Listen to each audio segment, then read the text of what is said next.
Very good morning and welcome to Breakfast News. In the next 1 hour, we'll get you all the latest news and updates. We have different segments also from national to across the globe to biz, buzz and sports, and different correspondents will also be joining us. We have a very important day in Parliament today also. We'll keep giving you updates. My name is Abhishek Mahajan and with me is my colleague Rukma. Good morning, Rukma. A very good morning to you, Abhishek, and to all our viewers as well. And as Abhishek just said, it will be 1 hour of news-packed time for you as we bring you all the top stories making headlines across India and the world over the next 60 minutes. News from the national news from across the globe, sports, business, health, and much, much more. But first, here are the headlines. Prime Minister Narendra Modi to launch Ujjwala 2.0 by handing over LPG connections at Mahoba in Uttar Pradesh by video conferencing. The second phase of the scheme aims to provide deposit-free LPG connections to those low-income families who could not be covered under the earlier phase.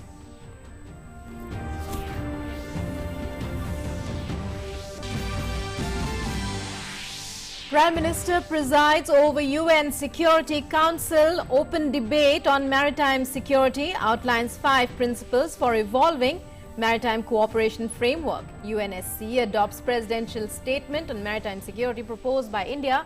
US-Russia back primacy of international law.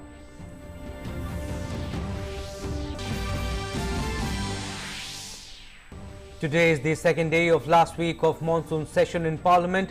Lok Sabha will move 3 important bills including Constitution 127th Amendment Bill 2021. Rajya Sabha is slated to move Insurance Business Nationalization Amendment Bill 2021.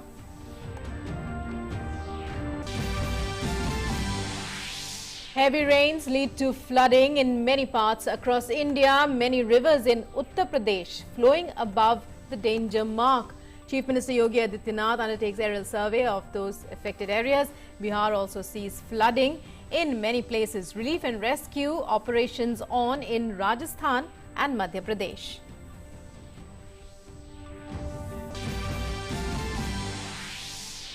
The UN Climate Panel sounds a dire warning, says greenhouse gases already high enough to guarantee climate disruption for decades. Unless action is taken, average global temperature will likely cross 1.5 degrees Celsius warming threshold within the next 20 years. India welcomes the report, says it's a clarion call for developed countries.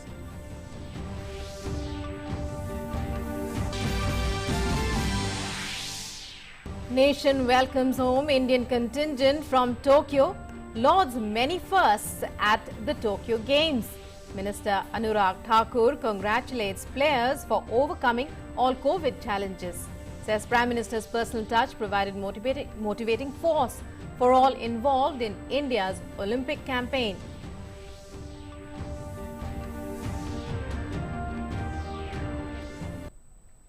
Right, so those were the headlines of the day. We'll start with our national segment first. Prime Minister Narendra Modi will launch Ujjwala 2.0 by handing over LPG connections at Mahoba, Uttar Pradesh today at 12:30 p.m. via video conferencing. During the event, the Prime Minister will interact with beneficiaries of the Ujjwala and will also address the nation. The journey from Ujjwala 1.0 to Ujjwala 2.0, let's talk about that. During Ujjwala 1.0, launched in 2016, a target was set to provide LPG connections to 5 crore women members of below poverty line households, that is BPL households. Subsequently, the scheme was expanded in April 2018 to include women beneficiaries from 7 more categories. Also, the target was revised to 8 crore LPG connections. This target was achieved in August 2019, 7 months ahead of the target date. In the Union Budget for financial year 2021-2022, provision for an additional 1 crore LPG connection under the Pradhan Mantri Ujjwala Yojana scheme was announced. These 1 crore additional PMUY connections under Ujjwala 2.0 aim to provide deposit-free LPG connections to those low-income families who could not be covered under the earlier phase of Pradhan Mantri Ujjwala Yojana. Along with the deposit-free LPG connection, Ujjwala 2.0 will provide first refill and hot plate free of cost to the beneficiaries. Also, the enrollment procedure will require minimum paperwork. In Ujjwala 2.0, migrants will not be required to submit ration cards or address proof. A self-declaration for both family declaration and as a proof of address will suffice. Ujjwala 2.0 will help achieve the Prime Minister's vision of universal access to LPG. Union Petroleum and Natural Gas Minister and Chief Minister of Uttar Pradesh will also be present on the occasion.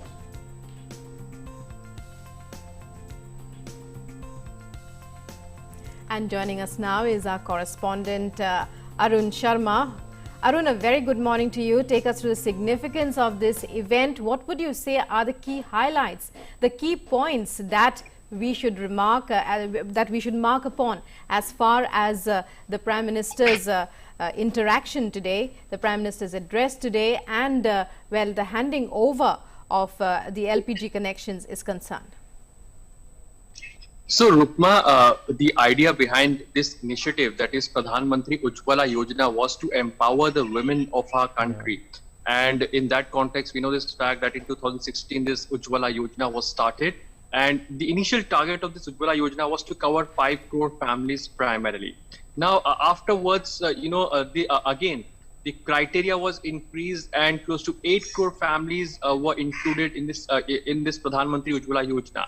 Now, also the government has ensured that how can, under various initiatives like Pradhan Mantri Awas Yojana and various other initiatives, how can the women can be covered under the Pradhan Mantri Ujjwala Yojana, whereby government provides a gas cylinder primarily, or an LPG cylinder, to the women beneficiaries. So now the government is now again expanding this Pradhan Mantri Ujjwala Yojana, that means from 1.0 to 2.0. Now again, in this budget of 2021-2022, an allocation was done for providing free LPG gas connection, or the LPG gas cylinders primarily, to 1 crore more beneficiaries. Now, this is more liberal in nature. That means only a self-declaration is enough if in case you want to avail this LPG gas connection or primarily this LPG cylinder. So the idea is that any person who is in the below poverty line category, economically weaker class section, so all these people, or primarily the women beneficiaries primarily, can do a self-declaration and they can submit it and they can avail this facility of having a gas cylinder. Now, Prime Minister Narendra Modi will also be interacting with the women beneficiaries, because when Prime Minister Narendra Modi, launched this initiative of Ujjwala Yojana, the idea primarily was to empower the women of our country. There was time when, the women house, or the households, primarily women, used to cook on chulas by burning, the woods. But now that time has gone, and now even in the villages, in tier 2 towns, we are witnessing that the gas connections are being provided by the government. Now a refill will also be provided by the government. That means the first refill under this Ujjwala Yojana 2.0, a refill will also be provided by the government. So this ensures that not only an LPG connection or the LPG gas, but also a refill will also be provided by government. So yes, the idea is to ensure and empower the women of our country. Rukma? Right, Arun, good morning. Abhishek here. You have already told us the eligibility criteria for the beneficiaries, but again, the enrollment procedure has also been made simpler, like very less paperwork. But tell us, for the benefit of the viewers, the journey from Ujjwala 1.0 to Ujjwala 2.0, how far we have reached with respect to 2016 when it was launched first? So we have seen in last 7 years, various social security measures have been taken by the government that empowers the poor people of our country.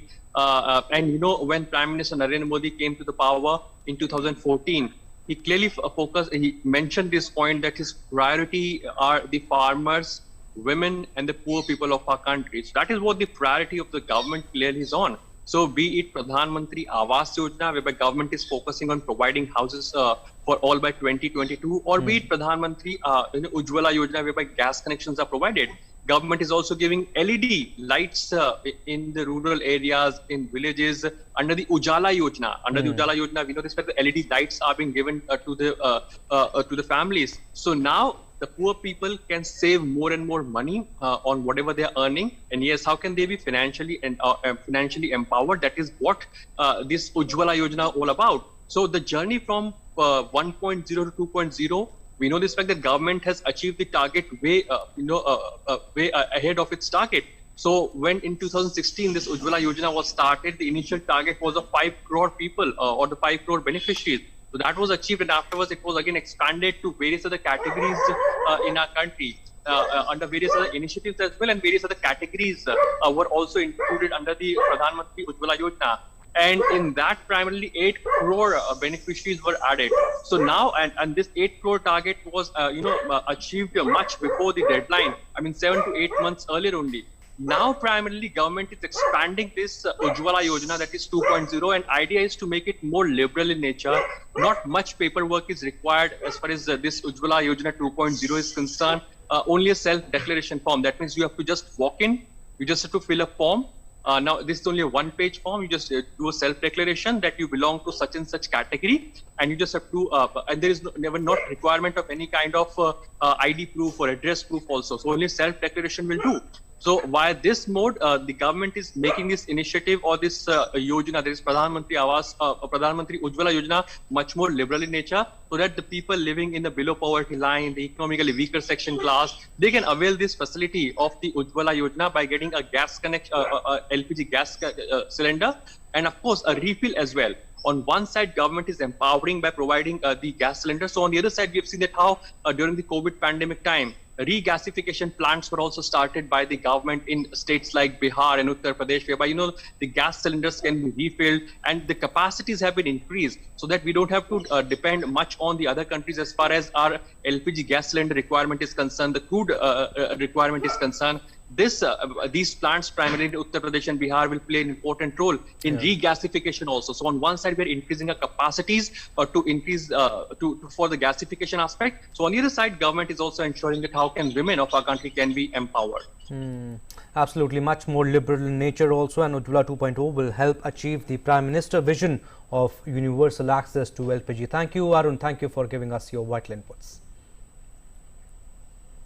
And now moving on, Prime Minister Narendra Modi chaired a high-level open debate at the United Nations Security Council on enhancing maritime security, a case for international cooperation on Monday through a video link.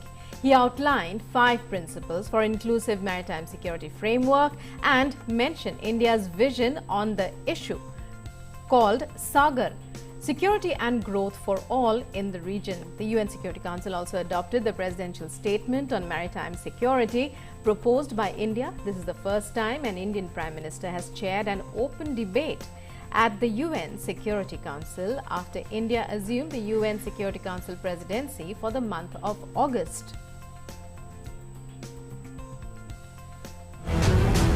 समंदर हमारी साझा धरोहर है। हमारे समुद्री रास्ते international trade की lifeline है। ये समंदर हमारे प्लेनेट के भविष्य के लिए बहुत महत्वपूर्ण है। लेकिन हमारी इस साझा समुद्री धरोहर को आज कई प्रकार की चुनौतियों का सामना करना पड़ता है। पायरेसी और आतंकवाद के लिए समुद्री रास्तों का दुरुपयोग हो रहा है। अनेक देशों के बीच मैरीटाइम डिस्प्यूट्स हैं और क्लाइमेट चेंज तथा प्राकृतिक आपदाएं भी मैरीटाइम डोमेन से जुड़े विषय हैं। A historic day for India and the United Nations Security Council. Prime Minister Narendra Modi chairing an open debate titled Enhancing Maritime Security, a case for international cooperation after India assumed the UNSC presidency for the month of August. The first Indian Prime Minister to do so, PM Modi laid stress on coming up with ways to effectively tackle maritime crime and other security challenges apart from conserving oceanic resources and guarding them against pollution, be it plastic or oil spills. The meeting was attended by several heads of state or government, top ministers and officials, including Russian President Vladimir Putin and US Secretary of State Antony Blinken. PM used the occasion to underline the need for a global framework to conserve and utilize common maritime heritage. Removal of barriers to legitimate maritime trade based on India's vision of Sagar, security and growth for all. Bharat ने इसी खुले और inclusive Athos के आधार पर Sagar, security and growth for all in the region का vision परिभाषित किया है. Peaceful resolution of maritime disputes based on international laws, collectively combat all maritime threats posed by non-state actors and environmental disasters. Cyclone, tsunami और प्रदूषण संबंधित समुद्री आपदाओं में हम फर्स्ट रिस्पॉन्डर रहे हैं. हिंद महासागर में भारत की भूमिका एक नेट सिक्योरिटी प्रोवाइडर के रूप में रही है. हमें ओशन साइंस में भी सहयोग बढ़ाना चाहिए. भारत ने एक महत्वाकांक्षी डीप ओशन मिशन लॉन्च किया है. Need to conserve maritime resources and environment. Need to encourage responsible maritime connectivity. Russian President Vladimir Putin suggested setting up a special structure under the UN system to directly deal with the issue of fighting maritime crime in different regions. Russia also wants to build productive cooperation with the Indian Ocean Rim Association and the Indian Ocean Commission. Undoubtedly, we aim to help ensure security in the area of the Persian Gulf. We should think about establishing a special structure within the UN system that would directly deal with the issue of fighting maritime crime in various regions. This structure should be based on the support of the UN member states and actively engage experts, representatives of civil society, academia, and private sector. US Secretary of State Antony Blinken emphasized the need for all member states to adhere to international treaties and abide by the verdicts of international tribunals in case of maritime disputes. He specifically mentioned the territorial disputes related to the South China Sea. When nations ignore or purport to redraw the borders of other nations, whether by land or by sea, they undermine the sovereign equality of member states, a guiding principle of the United Nations. Non-state actors also pose serious risk to maritime safety and security. Yet, our collective response to these actors shows how effective we can be when we work together to defend maritime order and hold those accountable who violate it. Clearly, maritime security has its challenges. It is all the more important for India and like-minded countries to come together and safeguard everyone's rights and resources. 75% of world's maritime trade passes through the Indian Ocean, including 50% of daily global oil supply. India has large stake in ensuring maritime security and put the issue at center stage in the world's top global security body. Bureau Report, DD India. Parliament news now. Today is the second day of the last week of monsoon session in Parliament. Lok Sabha is scheduled to discuss on COVID-19 situation under Rule 193. Various important bills will be moved for consideration and passage. Constitution 127th Amendment Bill 2021 will be moved by Union Minister Virendra Kumar. Union Minister Sarbanand Sonowal will move National Commission for Homeopathy Amendment Bill 2021 in the lower house. He will also move National Commission for Indian System of Medicine Amendment Bill 2021 for consideration and passage.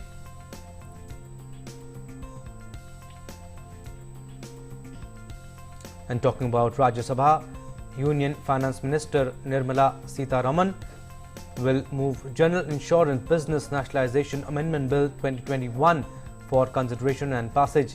Appropriation number 4 Bill 2021 and the Appropriation number 3 Bill 2021 will also be moved for consideration and return.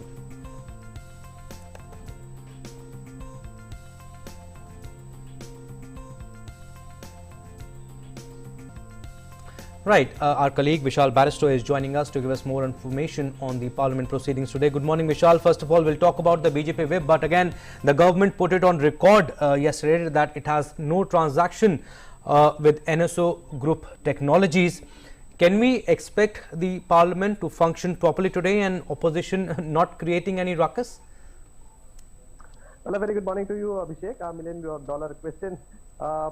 No, the statement was made in the parliament yesterday, but still the pandemonium continued. Because of the pandemonium, Lok Sabha was adjourned halfway until 11 o'clock today. But let's see how the opposition reacts, because yesterday on the backward classes issue, the opposition came and supported the government, and Mr. Khadge from the Congress party said that we have differences over political issues, but this is such a subject that we all stand united and we support the move taken by the government. So let's see how the parliament functions today, because the opposition has not been allowing the house to function on different issues, because opposition is not is a divided house, Abhishek, and they have different issues according to their party standing in different states. Now they have farmers issue, they have price hike issue, they have a snooping issue, and they are all united because they are not united. That is why they are trying to make their presence felt in either house of the parliament. But today, BJP has issued a whip to all its MPs in the upper house to be present both today and tomorrow. Right, Vishal will come to that. We'll come to the BJP whip, but we'll hold you for now.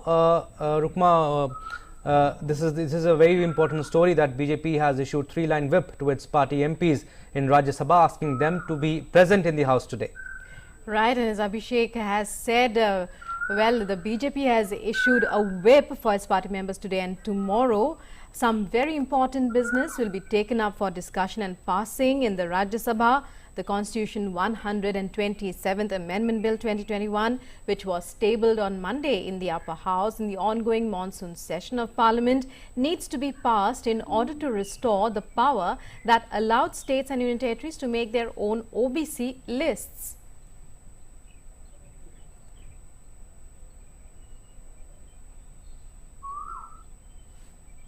And we go back once again to our correspondent Vishal Baristo. Vishal, well, a whip issued by the BJP. Clearly, the government very keen that the final 2 days, the final few days of the monsoon session too, should not go in vain.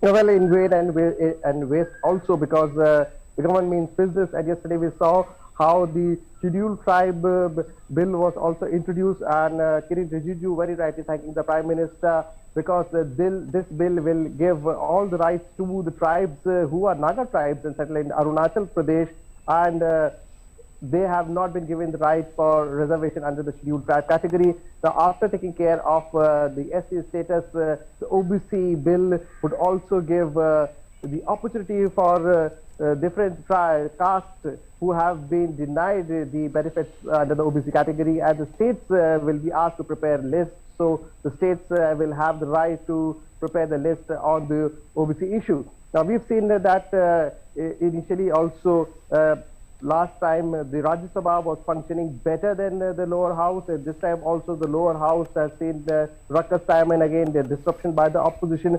But there was some business transacted in the upper house yesterday also. And with BJP issuing a whip to its members to be present there in both on 10th and 11th, it would be very interesting to see how the opposition parties also react, because now they would be forced to be present in the upper house because the government means business. The chairman of the Rajya Sabha has time and again requested the members to be present, to behave properly and to behave according to the rules. And that is what the Speaker in the lower house has been asking the members of Parliament, that they've been sent by their respective constituencies to discuss a debate. After all, we are the largest democracy of the world, and whenever the house is, whenever the parliament is under session, I beg your pardon, the world is watching us. This is what both the Speaker and the Chairman of the Rajya Sabha had to say. But unfortunately, because of different political issues and different political gains, the parties of opposition in particular have not been attending the houses properly. So let's see how the opposition reacts, because yesterday the way Congress came out and they spoke to the media and they said that this is something beyond politics and we would support the move taken by the government. So I think the upper house would see some kind of transaction and would see that they are sitting there with discipline and behaving under the rules. But in the lower house, there are still some apprehensions. Let's see how the opposition behaves, because so far we have seen that they have not allowed the house to function. I'm talking about the lower house in particular. Rukma? And also, Vishal, very quickly, today is the second day of the last week of the monsoon session. Like you said, various important bills will be moved for consideration and passage, including COVID-19 situation under Rule 193. But opposition, again, like you said, is not ready to budge. What will be the strategy of the government and also the opposition too for the smooth functioning of the parliament, we can say, in the last few days of the monsoon session? Well, absolutely. This is the last week of the monsoon session, and both opposition and government know it very well. That is why BJP has issued a whip to all its MPs to be present in the upper house. But when we talk about the lower house, I think that would be a change in the strategy. Though even before the week started, Derek O'Brien from the TMC asked the Prime Minister to be present and to be there when the opposition asked questions on the farm issue and on the Pegasus issue. But with the government already giving a reply in the House that it has nothing to do with Pegasus, nothing to do, I beg your pardon, nothing to do with snooping, no transaction was made with the NSO. The opposition will have to change their tactic, because in the upper house, where you are dealing with the government, you cannot ignore the treasury benches in the lower house. And important, very important subject, that is COVID-19, and important discussion under Rule 193, which could not happen yesterday because of the repeated pandemonium, because of the repeated ruckus created by the opposition. That is also there. And apart from that, very important bill on the reproductive technique will also be introduced by the Health Minister, Mr. Mandavia. So the opposition will have to behave. We cannot have different tactics in upper house and lower house. So let's see, we all are keeping our fingers crossed and may good sense prevail over the opposition. Abhishek? Right. Thank you, Vishal. Thank you for giving us up to speed on the Parliament news. Thank you. The government put it on record on Monday that it has had no transaction with NSO Group Technologies, which has developed and sells the spyware Pegasus. This was mentioned in a written reply by MOS for Defence Ajay Bhatt to a question in Rajya Sabha.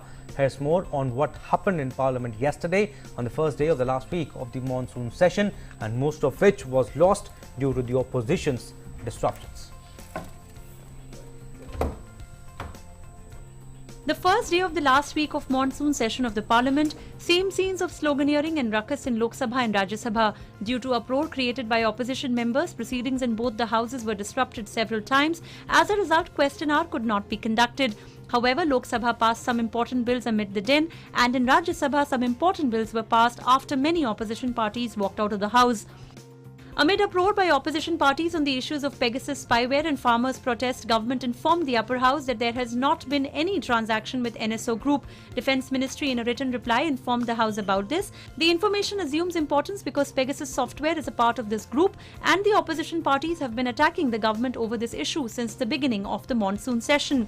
The Rajya Sabha passed the Tribunals Reforms Bill 2021 amid opposition protest over Pegasus project report, farm laws and price rise. The bill that seeks to abolish many appellate tribunals set up under various acts was passed in Lok Sabha by voice vote without a debate amid the protest on August 3rd. Rajya Sabha also took up the Taxation Laws Amendment Bill 2021, with opposition, Congress, DMK and TMC staging a walkout. The upper house also passed a bill to set up a central university in Ladakh. 2,500 विद्यार्थियों को पढ़ाने लायक एक केंद्रीय विश्वविद्यालय की रचना सोची गई है। 750 करोड़ रुपया खर्चा करके व्यय करके ये विश्वविद्यालय बनने वाला है। In Lok Sabha, 3 important bills were passed and some other bills were presented on the floor of the House. The Limited Liability Partnership Amendment Bill 2021, the Deposit Insurance and Credit Guarantee Corporation Amendment Bill 2021, and the Constitution Scheduled Tribes Order Amendment Bill 2021 were passed amid ruckus in the House. The Deposit Insurance and Credit Guarantee Corporation Amendment Bill 2021 will ensure bank deposits up to ₹5 lakh. Under DICGC Bill 2021, 98.3% of all deposits will get recovered. This is a bill which is being brought in to benefit small depositors in cooperative banks. So I honestly appeal to all the members from all the parties to understand the importance of such a bill, which is being passed in the welfare, keeping the welfare of the small depositors in mind. 99% वहाँ tribal आबादी है, लेकिन Naga tribe उनके record में होने के कारण उन्हें यह लाभ नहीं मिल पा रहा था। आज इस विधेयक के माध्यम से नागा ट्राइब को इलोबरेट करते हुए उनके रेवेन्यू रिकॉर्ड्स के आधार पर यह सुनिश्चित किया जा रहा है कि इस विधेयक के माध्यम से उन्हें लाभ मिले। The National Commission for Homeopathy Amendment Bill 2021 and the National Commission for Indian System of Medicine Amendment Bill 2021 were introduced in the Lok Sabha amid the din. After the introduction of these two bills, Social Justice and Empowerment Minister Virendra Kumar introduced the Constitution 127th Amendment Bill 2021 in the Lok Sabha. The bill seeks to restore the state's power to make their own OBC list. मैं तमाम political party से भी ये निवेदन करना चाहता हूँ कि वो सारी पॉलिटिकल पार्टीज जो अभी एक लॉकजाम तैयार करके बैठी हुई है, उन्होंने कम से कम ओबीसी के हितों के लिए और बैकवर्ड क्लासेस के हितों के लिए इसको समर्थन देना चाहिए और इसको एक मत से पारित करना चाहिए। जो कानून गरीबों के हित में आता है और बैकवर्ड क्लास के हित में आता है, हम सारे लोग समर्थन करेंगे। The government is making all efforts to expedite legislative business in the monsoon session of the parliament despite ruckus in both the houses. However, it is hope against hope that the deadlock would be over even in the last week of the monsoon session. With Rishi Kumar, Anuj Yadav and Shailendra Mishra, Bureau Report, DD India. And in a significant achievement, India's our COVID vaccination coverage has crossed the landmark of 51 crores. Cumulatively, 51 crore 39 lakh 14,567 beneficiaries have been inoculated so far. More than 49 lakh vaccine doses were administered on Monday, on the 206th day of the vaccination program. 26 lakh 66,611 vaccine doses were administered as the first dose, and 4 lakh 59,352 vaccine doses were given as the second dose in the age group 18 to 44 years on Monday. Cumulatively, 17 crore 95 lakh 70,348 persons in the age group 18 to 44 years across 37 states and union territories have received their first dose, and a total of 1 crore 24 lakh 91,475 have received their second dose since the start of phase 3 of the vaccination drive. Let's talk about Sanjeevani now. The National Telemedicine Service of the Ministry of Health and Family Welfare has completed 90 lakh teleconsultations in the country. The last 10 lakh consultations came up in record 17 days. Government of India's Sanjeevani initiative has gained popularity amongst doctors and patients across the country. New users are continuously adopting telemedicine as Sanjeevani has proved to be a feasible, easy to use, practical means of seeking health services remotely. This is evident from the fact that in the past 1 month, Sanjeevani network's utilization has gone up by a factor of around 1.5 times.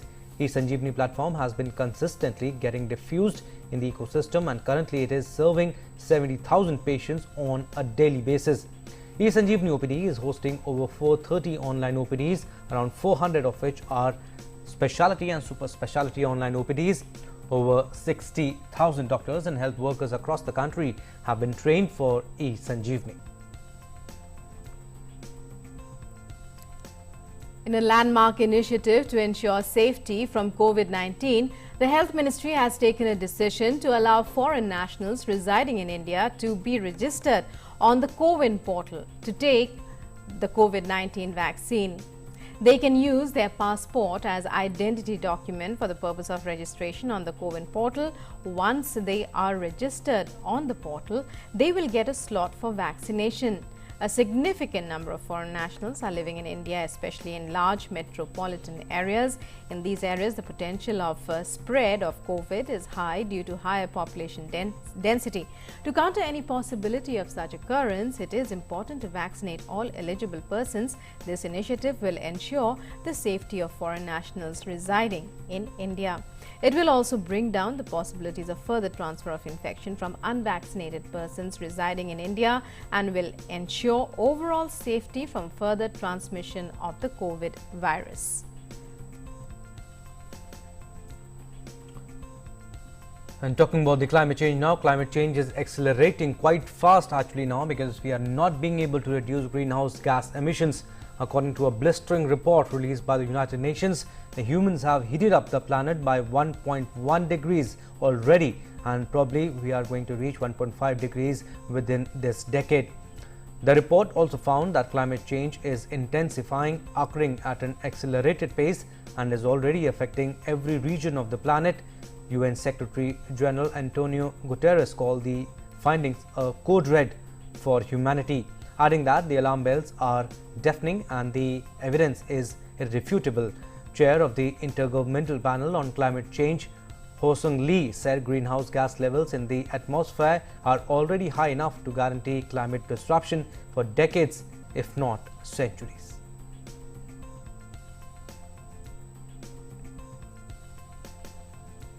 Human activities are causing climate change and making extreme weather events more frequent and severe. Second, it shows that climate change is affecting every region on our planet.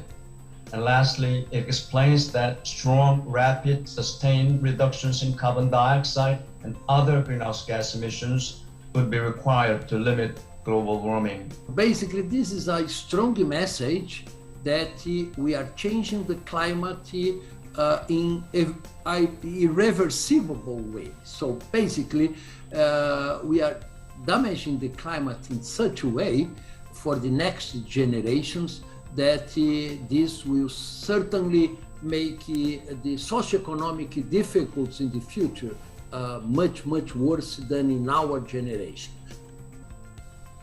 And India has welcomed the IPCC report on climate change.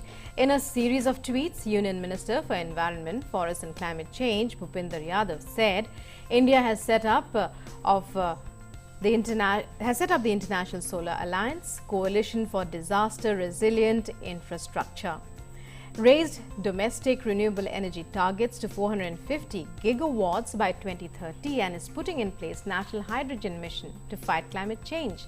The report reaffirms India's position that historical cumulative emissions are the source of the current climate crisis. Our cumulative and per capita emissions are significantly low and far less than the fair share of global carbon budget. India, under the visionary leadership of Prime Minister Narendra Modi, has taken numerous steps to tackle the global problem of climate change and is well on the path of decoupling its emissions from economic growth. The IPCC report is proof of that.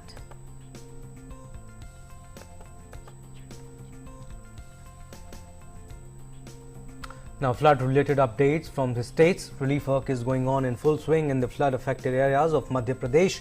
Chief Minister Shivraj Singh Chauhan reviewed the flood situation and relief and rescue operations in the districts of Gwalior, Chambal division through video conferencing.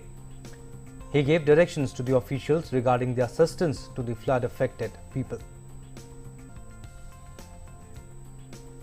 And heavy rain and thunderstorm warnings have been issued in 10 districts of Bihar for the next 24 hours. The Meteorological Center Patna has issued an alert for East and West Champaran, Jahanabad, Aurangabad, Gaya, Sitamarhi, Kishanganj, Bhabua, Rohtas, Araria for the next 24 hours. In the last 24 hours, Rajpur received 110 millimeters of rain, Mohania and Shripalpur 80 millimeters. Due to the active rain system in the state, light to moderate rainfall is expected in most parts till the 13th of August. The monsoon trough is currently passing through Delhi. Also, a cyclonic circulation is persisting in and around eastern Uttar Pradesh. Due to this, many parts of the state remain cloudy. It rained heavily in Patna late in the evening yesterday. Buxar received the maximum rainfall of 38.5 millimeters, while Jamui received 32 millimeters of rain. Patna recorded 4 millimeters of rain. And in many parts of Uttar Pradesh, life has been badly affected due to the flood situation caused by heavy rains. Chief Minister Yogi Adityanath conducted an aerial inspection of the flood-affected areas on the banks of River Yamuna in Auraiya.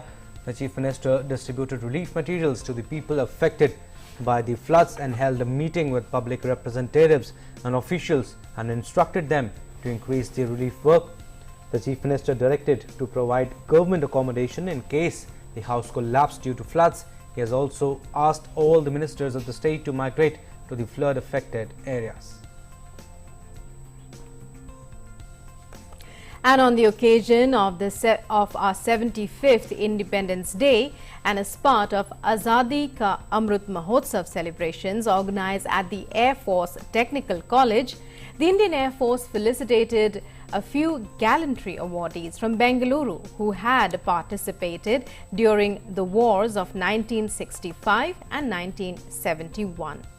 Air Commodore K.G. Kuruvilla Veer Chakra, Wing Commander J.S. Gahlawat Veer Chakra, Wing Commander A. Raghunath Veer Chakra and Wing Commander M.R. Shirazi Shaurya Chakra were among those who were present on the occasion and honoured for their heroic acts.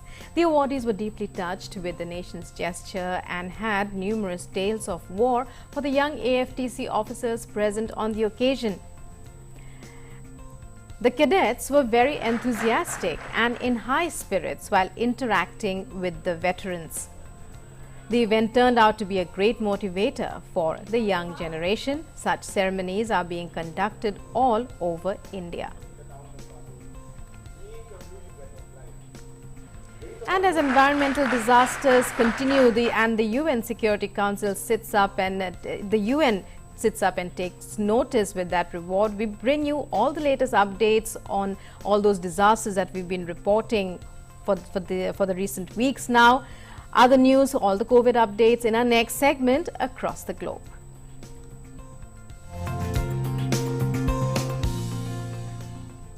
So let's take a look at COVID-19 numbers from across the globe. The battle against COVID-19 continues across the world. More than 20.40 crore people have been infected by the virus, and so far, while over 18.32 crore patients have recovered from the COVID-19. The deadly virus has claimed lives of over 43.15 lakh people worldwide. The United States continues to be the worst affected by COVID-19. More than 3.67 crore people have been infected by COVID-19 in the US, and deaths due to COVID-19 in the country has surpassed 6.33 lakh. Coronavirus cases and hospitalizations in the United States are at a 6-month high, fueled by the rapid spread of the Delta variant across swathes of the US, grappling with low vaccination rates. What's further alarming is that the number of children and adolescents hospitalized with COVID is also rising, along with the total numbers. Pediatricians say that the Delta variant now comprises well over 90% of cases in the US in children and adolescents. More so because children under 12 years of age do not have access to the vaccine yet. The trend in the US is also a warning for the world, as a trend health experts attribute to the Delta variant being more likely to infect children than the original Alpha strain. And with schools reopening, the physicians have additional concerns. Nationwide, COVID-19 cases of all patients have averaged 1 lakh for 3 days in a row, up 35% over the past week. The surge of the virus was strongest in Louisiana, Florida and Arkansas. Meanwhile, long delays were reported at the Canadian-US border on Monday as Ottawa finally opened doors to fully vaccinated American tourists for the first time in 16 months. The move caused a rush of tourists to travel north during the busy summer season. Canada barred all leisure travel from the United States in March 2020 due to the COVID-19 pandemic. Further, international travelers who are fully vaccinated will be allowed to enter in early September. Prior to the pandemic, tourism was the 5th largest industry in Canada, contributing $83.4 billion to the GDP and providing 1 in 10 jobs. And in France, a new law on the passes for COVID-19 has taken effect. A health pass now has to be shown to eat in a restaurant, drink in a bar, access non-emergency treatment in a hospital or travel on an intercity train, part of a government drive to contain a 4th wave of infections. President Emmanuel Macron unveiled the edict last month with a clear message: get vaccinated. And thus, random checks are being made by the police. As per the order, cafe and bar owners caught flouting the rule face a warning followed by a 7-day closure order on the second infraction. 2 further contraventions could lead to a year's jail time. The legislation governing the health pass requirements will remain in place until mid-November. It also demands the mandatory vaccination of health workers.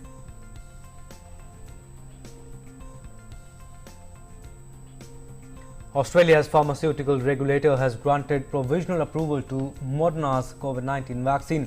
Prime Minister Scott Morrison said that the first 1 million doses of the Moderna vaccine will arrive in September, with a total of 10 million doses arriving this year. Australia in May agreed to buy 25 million doses of the vaccine. Morrison has also said all Australians over 16 will be offered a vaccine by the end of the year, with prospects for achieving that now boosted by the provisional approval of the Moderna vaccine. Only 22% of Australians above 16 years of age are fully vaccinated so far.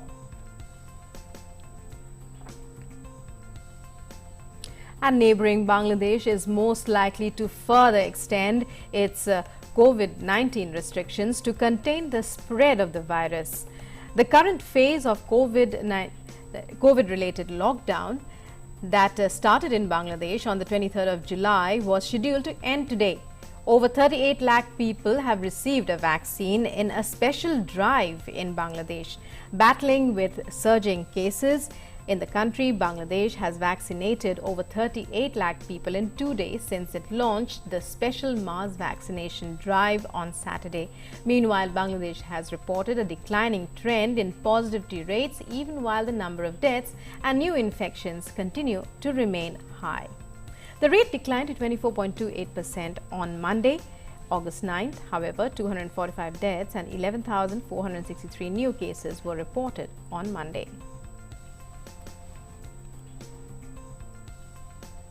Some more international news. The Pentagon on Monday said the security situation in Afghanistan was not going in the right direction as Taliban militants captured a 6th provincial Afghan capital. Pentagon spokesman John Kirby said the US was deeply concerned about the trend, but that Afghan security forces had the capability to fight the insurgent group. It's their country to defend now. This is their struggle. The commander-in-chief has given us a new mission, and that mission is to draw down by the end of this month, and that's where we're moving to. What it looks like beyond that, I'm simply not going to speculate. But this is their country. These are their military forces. These are their provincial capitals. Their people to defend, and it's really going to come down to the leadership that they're willing to exude here at this particular moment. And let's move on now to our next segment, the Web News Review.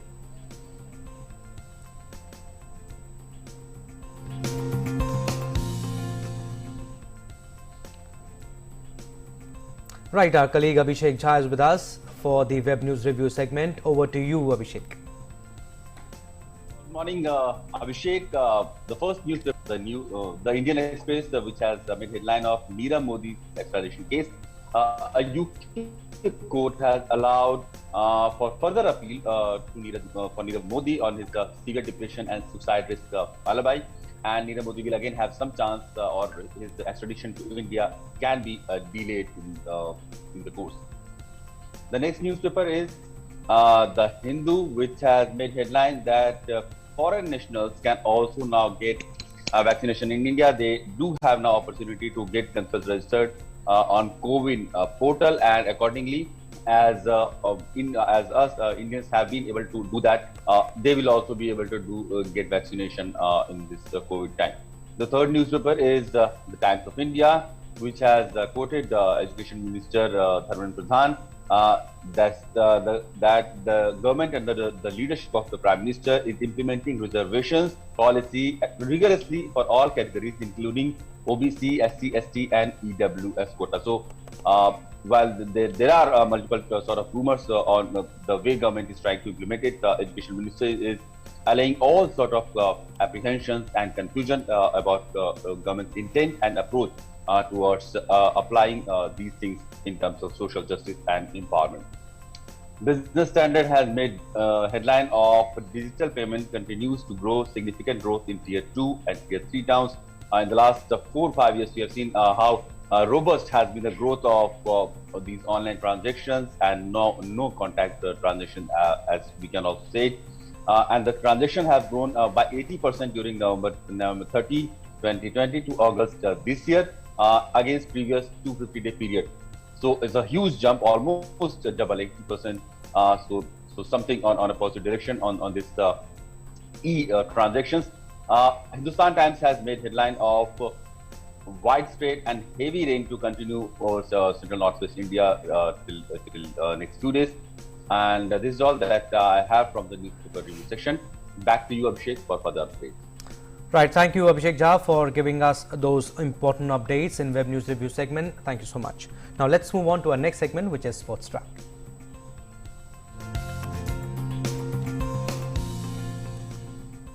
A grand welcome was given to the winners of Tokyo Olympics in New Delhi last evening. 3 union ministers felicitated the Tokyo Olympic medalist, gold medalist in javelin throw, Neeraj Chopra, wrestler Ravi Kumar Dahiya, who got silver, Bajrang Punia, who got bronze, boxer Lavlina Borgohain, and the men's national hockey team attended the event where they were feted and hailed as champions. Youth Affairs and Sports Minister Anurag Singh Thakur, Law and Justice Minister Kiran Rijiju, and Nisit Pramanik, Minister of State for Sports, honoured the medalists who made the country proud at the Tokyo Olympics. Congratulating medalists, Union Minister Anurag Singh Thakur said that winners at Tokyo will remain an inspiration for the generations to come. He said medalists are new heroes of the new India. It's been an evening like no other in the national capital as Olympic stars descended after their valiant heroics in Tokyo. The medalists Neeraj Chopra, Ravi Kumar Dahiya, Bajrang Punia, Lavlina Borgohain and the men's national hockey team attended a gala felicitation event in New Delhi. Youth Affairs and Sports Minister Anurag Singh Thakur, Law and Justice Minister Kiran Rijiju and Nisit Pramanik, Minister of State for Home Affairs, honoured the medalists who made the country proud at Tokyo Olympics. Tokyo 2020 was a huge success which came to an end on Sunday, where India ended at the 48th spot and returned with their best ever Olympic showing, winning as many as 7 medals, including 1 gold. Congratulating medalists, Union Minister Anurag Singh Thakur said that winners at Tokyo will remain an inspiration for generations to come. He said medalists are the new heroes of New India. आपने आज के हिंदुस्तान के युवाओं के बीच में एक नई aspiration खड़ी की, आशाएं आकांक्षाओं को बढ़ाने का आपने काम किया है और ये नया भारत जो है वो बहुत अलग सोचता है. इस न्यू इंडिया के लिए आप न्यू हीरोज हैं. राष्ट्रगान टोक्यो में बज रहा था, लेकिन 135 करोड़ भारतीयों का सिर गर्व के साथ हिंदुस्तान और दुनिया के अलग अलग देशों में ऊंचा हो रहा था. हम लोग इतने हजारों किलोमीटर इतने दूर थे हिंदुस्तान में, लेकिन हम लोग का भी शरीर दर्द हो गया क्योंकि हम लोग भी खेल रहे थे आप लोग के साथ में जोश में, और पूरा सपोर्ट सुबह सुबह 5 बजे उठ करके, और प्रधानमंत्री जी से लेकर के हर एक बच्चे, गांव, शहर, हर एक कोने कोने पूरे भारतवर्ष में चीयर फॉर इंडिया कर रहे थे. एक खिलाड़ी के लिए वो पल सबसे ज्यादा महत्वपूर्ण होता है, सबसे ज्यादा गर्व की होता है, जब उनकी उत्तम प्रदर्शन के कारण से, उनकी उत्कृष्ट प्रदर्शन के कारण से देश की झंडा शान से लहराते हैं. Players also shared their experience at Tokyo Olympics. Several highlights came out of Tokyo 2020 for India, starting with Neeraj Chopra, who won the historic gold for India in athletics by throwing 87.58 meters at the men's javelin throw finals. Not only is this independent India's first gold in athletics at the Olympics, but also the only medal ever by an Indian in athletics. मैं सबसे पहले तो दिखाना चाहूंगा gold medal ये मेरा नहीं पूरे इंडिया का है,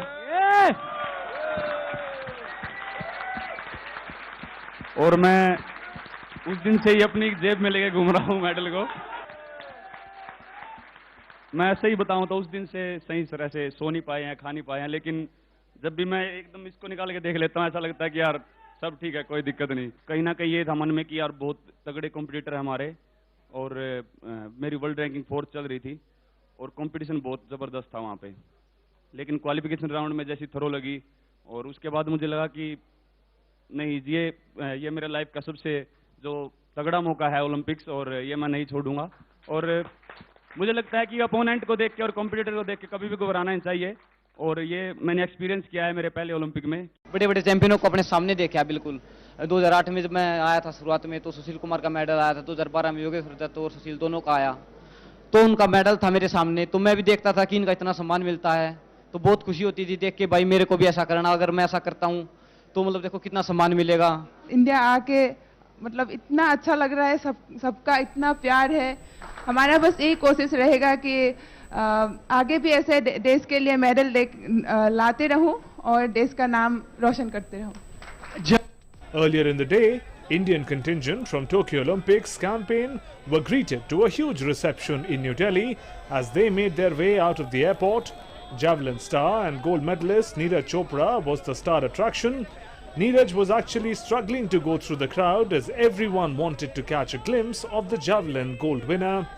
Thousands of fans waited outside the airport to welcome wrestlers Ravi Kumar Daya and Bajrang Punia, boxer Lavlina Borgohain, and the men's hockey team who arrived from Tokyo in the day. Bureau Report, DD India. Also, World Lion Day is being celebrated today with an emphasis to raise awareness and gather support for the declining population and conservation. Asiatic lion is one of the 5 big cats that are found in India. The other 4 are the Royal Bengal tiger, Indian leopard, clouded leopard and snow leopard. Tweeting on Lion Day, Prime Minister Narendra Modi said, "The lion is majestic and courageous. India is proud to be home to the Asiatic lion. On World Lion Day, I am happy that the last few years have seen a steady increase in India's lion population. When I was serving as Gujarat CM, I had the opportunity to work towards ensuring safe and secure habitats for the great lions. A number of initiatives were taken which involved local communities and global best practices to ensure habitats are safe and tourism also gets a boost." Unquote.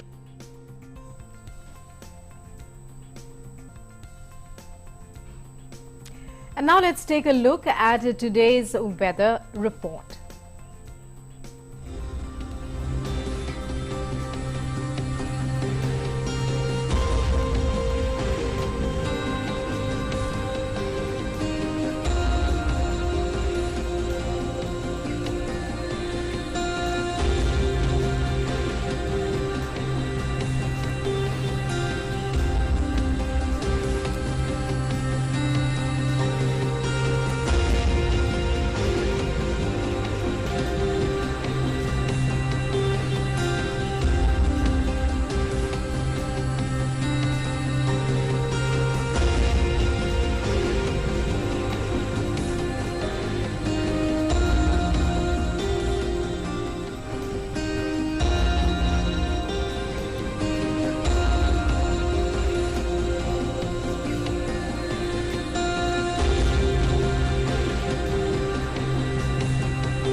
And before we wrap this edition of Breakfast News, it's a reminder to wear face mask before you step out of your house and follow COVID appropriate behavior. And if you are eligible for the vaccination, go and get yourself vaccinated. It's very, very important. Cases might be declining, but we cannot afford to lower our guard. Very true, very well said, Abhishek. And as he just mentioned, the war against COVID-19 continues. And as always, we leave you with images that will reverberate, we hope, with you throughout the day. Today, we take you to Mexico, which marked the country's Indigenous Communities Day with a special parade of music, dance and costumes. So take a look and enjoy. Namaskar. Namaskar.